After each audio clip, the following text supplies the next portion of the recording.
All right, you are listening to NYC Radio Live, and this is a novel experiment. We are on the cutting edge of what we do here. Usually we broadcast live out of WKCR, but we thought for this special occasion we'd go in studio. So we are on the roof of this beautiful Continental Studios in Long Island City, watching the sun glint off of the East River. And I am with the great Hadar Noiberg. And downstairs, they're getting ready for us. Haggai Cohen Milo on bass, and Allison Miller, the great drummer, are getting in position. And I'm up here with Hadar Noiberg, who is a multi-instrumentalist, mostly known for your flute playing, but you play some other wind instruments as well? Or? I play some other wind instruments, and hi, David. Hi, thanks for coming. And I play other instruments in general, yeah. That are not wind instruments. Like what such as piano, bass guitar, and some guitar. Right, and we're not sure when we met, but we think we met on the radio. You might have been with some group. We met on the radio years ago. I played with Charanga Soleil, which is like a Haitian African-Cuban group. Awesome. Yeah, that was fun. Yeah, and so the genres that you're currently working within include what? They include styles that I love and styles that I love to play, such as, jazz, naturally. Right. I feel like I kind of grew up playing jazz and classical music, which was my main thing for many years in Israel. Brazilian music, which I have been playing in the past 7-8 years, especially choro. Wow. Some Latin music and some Middle Eastern music, which I've been really into for the past 4 or 5 years, especially checking out what it means to be Israeli and play Israeli music. And so all of that sounds like many styles. Yeah, that's awesome. That's great. But it's not like you're going to listen to my music and be like, oh, I hear her Brazilian love, or like her Brazilian music. It's more just like in my playing, you can see that I've traveled a lot musically. Right. Well, maybe it sounds like Phil is telling us they're ready. So maybe you want to go downstairs and record something? Yeah, let's do it. Awesome.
killing. Amazing. Can you? This was your own composition? Yes, it's my own composition. And tell me about it. Well, this is the title track for the album. It's called From the Ground Up. And it's the first track on the album, actually. It's coming out very soon, November 20th, which is very exciting. It's kind of one of my more through-composed pieces. I like to alternate between having things that are more, shorter tunes, that you have more freedom of improvisation and creativity on, and then other tunes that you still have the same freedom, but you also have a lot of different sections, composed sections to go through. Yeah, and you use some looping on this track? Yes, that's something I started using in the past year and a half. Mm-hmm. I have a very basic multi-effect for guitar. Yeah. I've been using an octaver, chorus, and looping. And do you ever, my fear with looping is like that it's a little off and then you're in trouble. Is that something that you worry about when you're performing live? Is that like a... Actually, when I'm on stage and I perform, I don't worry about it. But of course, when I'm at home trying to practice it, I do worry about it because I've been looping. Now I looped in 5. So it's not even looping in 4. Wow. So I had to be really accurate. And also my band was really into playing on top of the loops because it kind of adds an exciting layer. Mm-hmm. So we had to make sure that we're all tight. Right. And maybe you can tell us a little bit about these world-class musicians you're playing with today. Yeah, completely. Well, I'll start with Haggai. Haggai and I met when we were 17 in Israel. We played in the Young Israeli Philharmonic Orchestra, which was pretty amazing. And then we stayed in touch and actually haven't played. I moved to New York 11 years ago, believe it or not. It's been a while. And we reconnected about 3-4 years ago and started playing together, which is great because I feel like he comes from a similar musical world as mine. Mm-hmm. Meaning that he comes from a classical background through jazz, and he's Israeli, so he knows Israeli music, which is a big part of my influence, but also plays popular music and plays with singer-songwriters. So he was a really natural choice for me. And then Allison, I met a year ago. Actually, no, it's not true. We met 7 years ago at the Michigan Women's Festival. Have you heard of this festival before? I haven't, no. It's a really cool festival. All women artists, audience, stage audience managers, as well. Everything. Wow. It's amazing. Is that a big relief? Actually, I was a bit worried the first time I went to the festival because I just came to the city and I was like, okay, 3,000 women. I don't know how to think about that. But yeah, there's a beautiful energy there. Very accepting, very warm. So many different type of women, like to be a woman is like such a colorful thing. Right. So anyway, I met her there. She played with Toshi Reagan and she was amazing. Like, wow, who's this drummer? And then 7 years later, I met her again at the backstage with playing with Natalie Merchant. And I came to the concert and I spoke to her and I asked her if she remembered me and she said yes. And then I asked her if she would like to do a session. And she said yes. And we played a session with Haggai and I kind of felt from the first moment we played that she's very special and she's like a poet on the drums, very, very unique musician and drummer. And also, she comes from a very different world than Haggai and I. So I thought how refreshing it would be to have a third member who's different, very different. All right. Well, you guys wanna play one more? Yeah, let's do it. I'd like to play a song called "Song for Georgie," which is a very dear song to me because it's about my dog, Georgie.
so sweet. What a sweet sound and song. Oh my God. You love your dog. I love my dog, yeah. And the funny thing is, it wasn't written about him at first. I just wrote it kind of, the songs that just come to you on a whim and you just write them. Mm-hmm. And then they just exist. You don't have to come back and edit them or anything. And then after I wrote it, it really reminded me of him. So he got the title. And yeah, there's also something I couldn't really put my finger on it, but somehow to me, I felt like this kind of African villagey feeling. I don't know.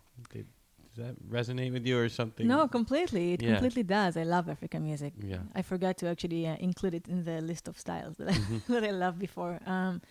Yeah, definitely. I'm influenced by that, and I like sometimes having written parts that don't really sync together, meaning that we don't play the same part at the same time, but there's like call and response all the time, and you can play on that.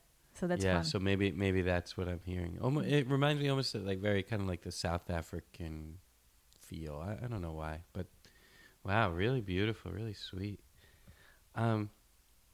Wow. So tell me a little bit about like this journey. So when you came to New York, you were 21. You're 21. Yeah. And were you already a busy musician in Israel at that time, or? Yeah, I guess so. I was very active in the Latin scene mostly, and some in the jazz scene too. And I was arranging, and So it was paying your bills. You were doing stuff. Yeah, paying my bills and living at my parents'. Yeah. But yes, paying my non-existing bills. Yes. Right. Back then.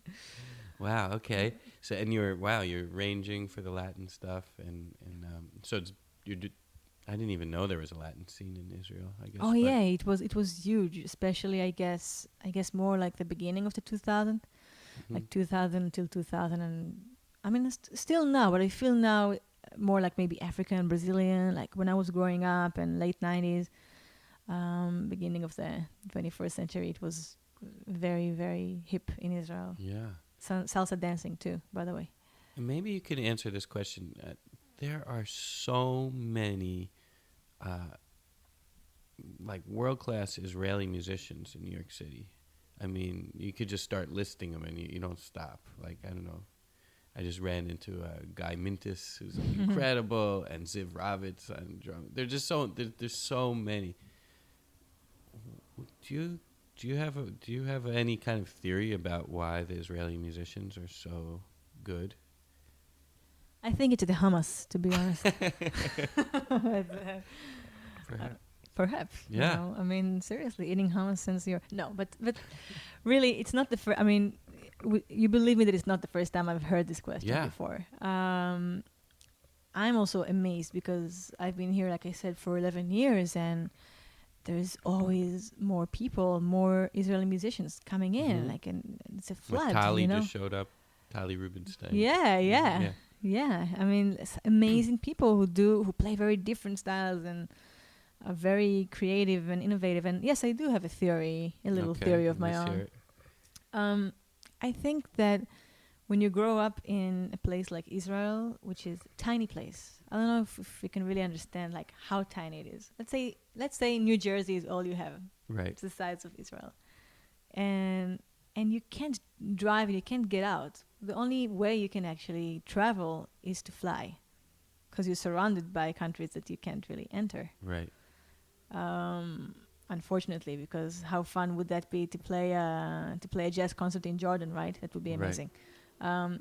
So I feel like there's this feeling of I'm trapped. You know, I'm here in this tiny scene, tiny pool of people, and I want to succeed and I want to think big. And Israelis are known for not being the best, I guess, law-abiding people or like rule-abiding people.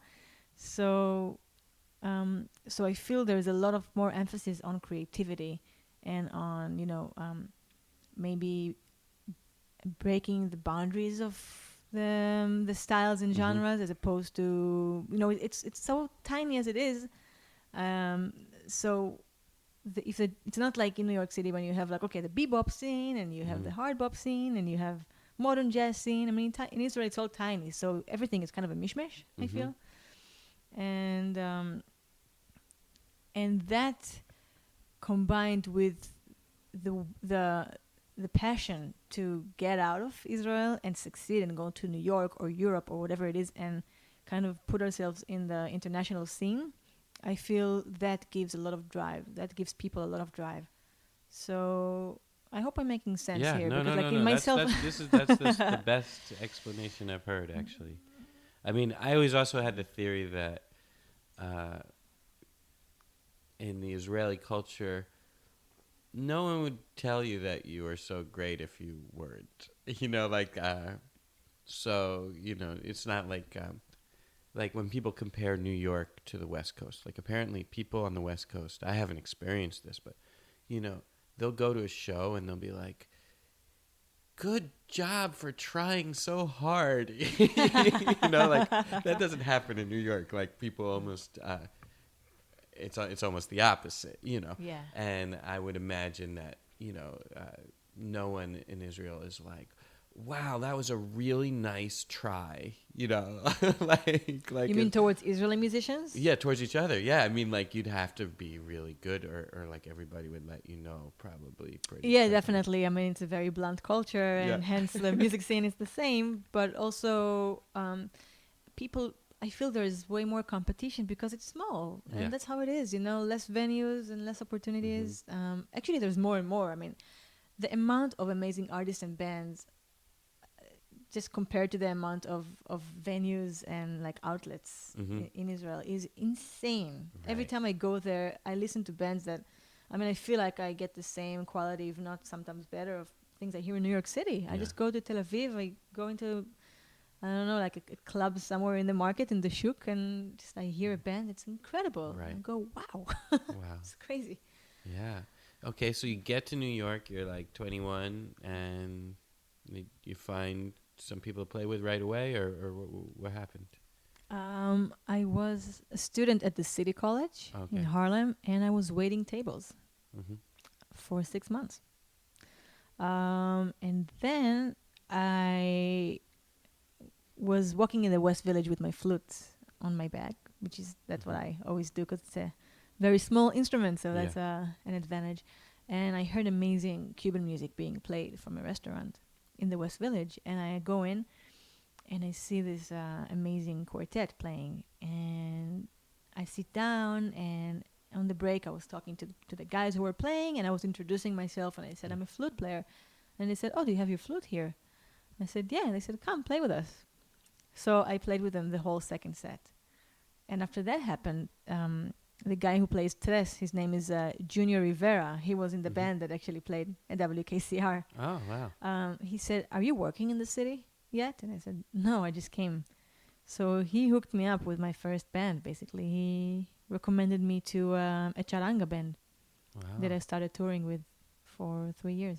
Wow. So it didn't take long. That's not long. 6 months. Yeah, but you know how New York is. Like, it didn't take. I was very lucky, but still there was like a lot of hardship in the first year or two to adjust. Right.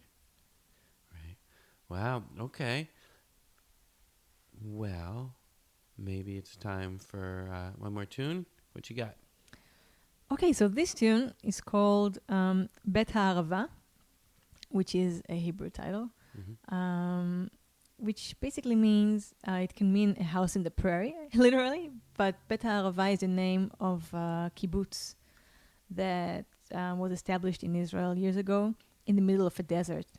And Arava is also a willow tree. So the song is a very old Israeli folk song talking about how in the middle of nowhere, in the middle of the desert, this kibbutz is blossoming and the willow trees are... I mean, that the kibbutz is like the willow tree, is a little piece of greenery. Like an oasis. Exactly, oasis. All right, I'm psyched for this. Phil, you ready? Okay, here we go.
Nice. Wow. Okay. Allison Miller really went to town on that one. She usually does. Yeah. Yes. Wow. And there was a lot going on there because it started out.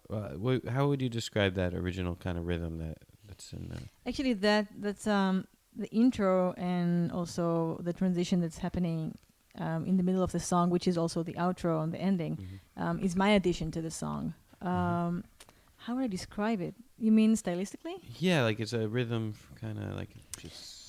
It's something that came just out of playing. Sometimes I like composing. I just record myself playing on the piano. Actually, this arrangement came about when I played the piano. Okay. And what I like about it is kind of circular, and it doesn't really fit to me like counting. You know, like what's the meter of this? It's more like ding, ding, ding, ding, ding, ding, ding, ding. It's already like the ending is also the beginning of the next phrase. So it's like a circular phrasing. Yeah. So you got that going on, and then you go into this kind of like almost Baroque or contrapuntal kind of thing going on. Yeah, it's true. That's the bridge of the song. And actually, on the CD, on the recording, we had a Yotam Silberstein, actually in English, who's a great friend of mine and a fabulous guitarist. So it was a bit of a different arrangement, but there was more, I guess you can hear the harmony a bit more. It's really beautiful. Wow. Amazing. And a great job by Phil Duke at Continental Studios here capturing that sound. Wow. Yeah. Okay, so where we left off in your epic biography, you've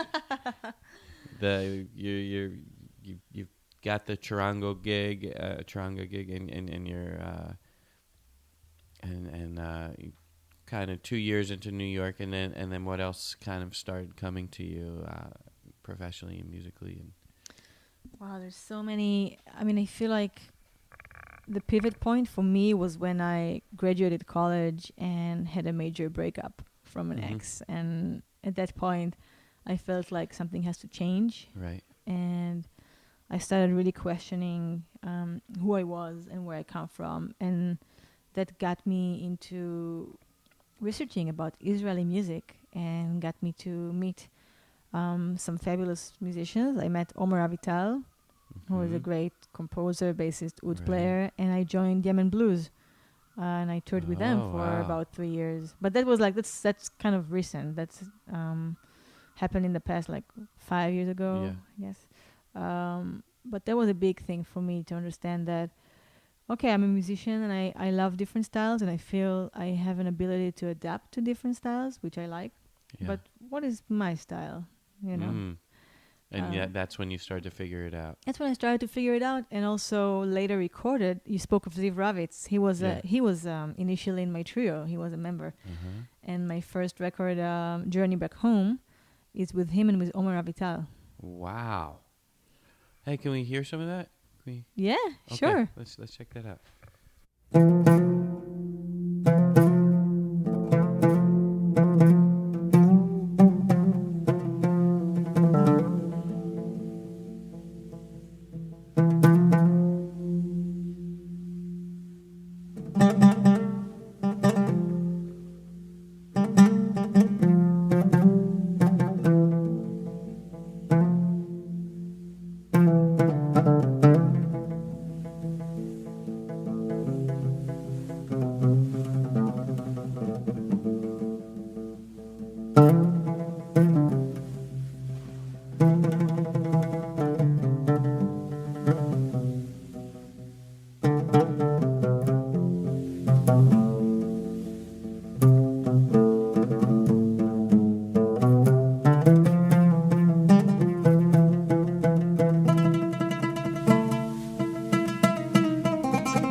You said it. You said Yeah. you felt like it's a call from a Yeah. different land. I was it's interested about yeah, that. yeah. I don't know why. I mean, obviously, as soon as you get into like the different microtones or the different notes of that we're not used to, like suddenly it feels like, I'm out in the deserts smelling, with the camels and the, Yeah, the I was incense. actually doing that while I composed. No, that- no, but it is called Persian love story. So I guess Yeah. even from the name, I guess I was thinking of something like that, like some kind of a maybe fairy tale, some kind of a Yeah. in a different place, reminiscent, like a memory of something. Oh wow. Okay, so it worked. Yeah. I mean, it's yeah, and it feels like.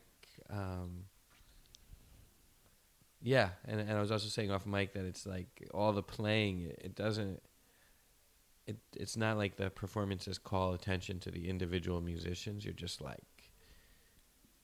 there in the like tone poem of the piece. Yeah, actually, it reminded many people of Jerusalem. So I got some emails about using this as as music for some movies about about Jerusalem, about old Jerusalem, Wow. which was to me very interesting that they went this way, because I guess the oud, the oud and the flute and the drums being used as percussion is a powerful combination, I think. Yeah, and I guess the two of you, the oud and the flute, like really sharing a deep understanding of that music, kind of Yeah, brings it out. Yeah. Yeah, it's interesting you say. I mean, I definitely feel that Omer and I share a deep understanding about music in general. So I feel he really understands where I'm coming from. So I a lot of what we heard in this track was, I mean, the melody was obviously set, but the intro and everything in the middle was improvised on the spot. And listening to it years after, I understand that we really had an open channel of communication. Yeah, you Musically. can't even tell what's composed and what's not composed. I like in the that in piece. general. I like when people can't tell. Yeah, Yeah. that's a high level thing, and yeah, I mean, I'm kind of repeating myself, but when you have such incredible virtuosos as the three of you, but no one is making a point of it, that's really the highest level, Beautiful. So people love that band. That was a big success for you artistically. Well, that CD actually, I released it independently, just by myself. It was my first CD, and I was so new to this whole CD releasing business. Right. You didn't know you had to buy the magazines with PR campaign. And Yeah, all that right. Stuff you didn't Exactly. know how. Exactly. I mean, I did a lot of work by myself, and it was great because I mean, we toured and played Europe and played like Taiwan. I don't know, other places, a lot of places with a different bassist. Actually, I had Ziv and a different bassist, and definitely the band evolved. I mean, definitely what I do now. And this new CD that's coming out soon is really different than the last one that we just listened to. Yeah. Well, I guess it'll be exciting to hear where it all goes. Yeah. It's actually it's very exciting. I'm flying to Israel to play some CD release concerts there. Like I'm playing the Tel Aviv Jazz Festival, and it's always fun for me. It's fun to go back to my homeland and play my music there. And I haven't done, like, I'm very active there, but mostly as a arranger, producer of shows, of like bigger shows, and not so much with my own bands. It's been a while. Right. So I'm really excited. All right. Well, I'm excited for you, and I really appreciate this. It's really great that you kind of stepped it up for this radio show and this podcast by going into a real studio, and we have some filmmakers here too. So we'll provide the video as well, and I think it'd be fun to take it out. Would you be able to provide some killing shoro track that you're on or something like that? Do you have anything in your... Yeah. Actually, the name of the shoro band that I'm a part of has now the shoro New York. Mm-hmm. We just had a CD coming out in the summer. Oh, great. It's called Na Hoda, which is in the Hoda, which is like a Hoda is, I guess, another name for like a jam session where you sit among musicians and you just play tunes. Yeah, I can play it. Awesome. Sure. Great.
Wow.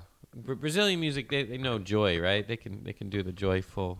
They can do the joy and they can do the sorrow too. And usually they're combined. Right. Which is yeah. what I love about this music so much. Right. Choro, I think it means to You're cry. allowed, to cry. Yeah. Wow. Really nice. And there's some, obviously all the musicians are of note, but you said Nat Cohen is on this. Yeah, she was a special guest on that recording, and actually she was a special guest on my recording as well. All right. Yeah, which was a great fun because she introduced me to Shoro, and we've been playing together on and off, mostly in the Shoro situation, and it was always so much fun. I just told her, listen, I want you in my CD, and dragged her to the studio, basically. All right, so you guys have one more song in you? Yeah, definitely. We're gonna play a song that's called "When the Dawn." It's a very special song to me because it lays heavily on the loops at the end of the song. Right. I'm excited for this. Let's check it out.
Wow, nice. That was awesome. It's always a fun one to play. Yeah. Wow. At the beginning of the song, I was thinking, wow, she really likes things where the groove is just like implied. But then by the end, you guys just like, hammer it home with you just. I guess I like it's interesting you bring it up because what I really like about both Allison and Haggai and what I'm trying to do is live in both realms of what's defined and what's not defined, what's implied, so to be able to be very free and improvise and like surprise each other and not know where we're heading, but also be kind of very song, melody, and groove oriented, which I am. Right. Yeah, and by the end, it's just the groove is just so powerful. Wow. And you have fun with the loop. You have fun with the I loop. do actually. Sometimes I just open the shows with the looping section without the rest of the song, and it's very powerful.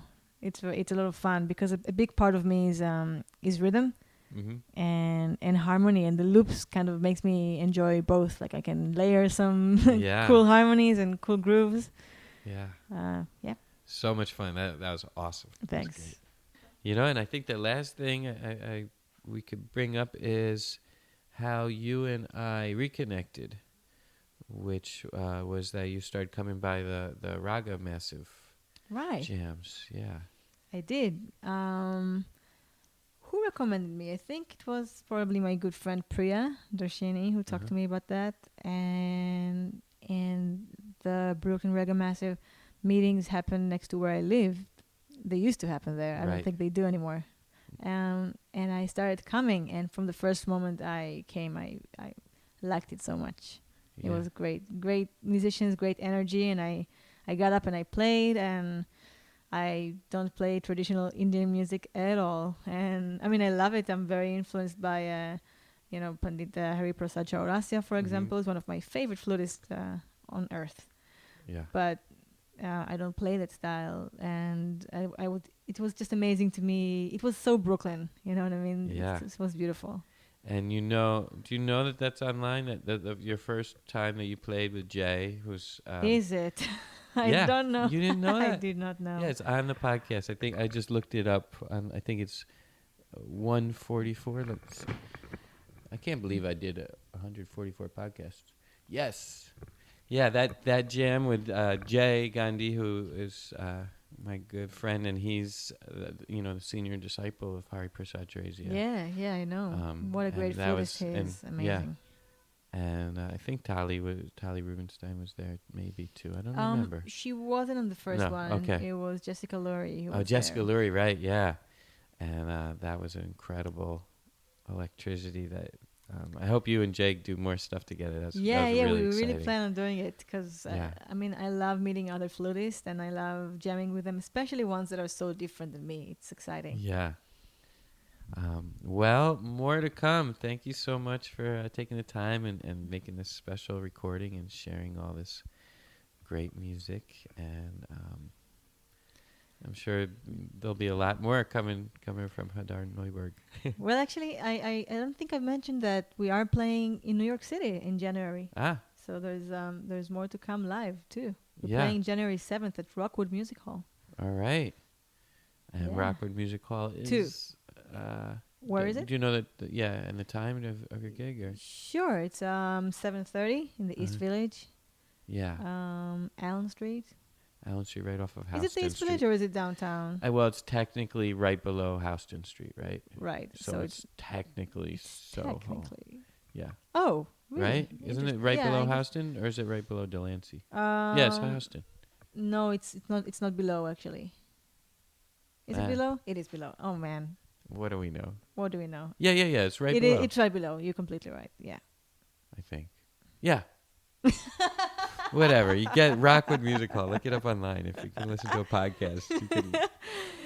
I get deducted 5 points as a New Yorker for this. It's like when people ask for directions these days. You're like, use your phone. Anyway, listeners, thanks so much for tuning in. You can get, what's the name of the new CD? From the Ground Up. From the Ground Up. By Dot Time Records. All right. And that'll be available everywhere music's available. You'll want to pick up a copy. This is just kind of a preview. And maybe we'll see you January 7th at Rockwood Music Hall. Yeah, and it's available November 20th. But the CD comes out November 20th, yes. All right. Okay. Thanks, David. My pleasure. Peace.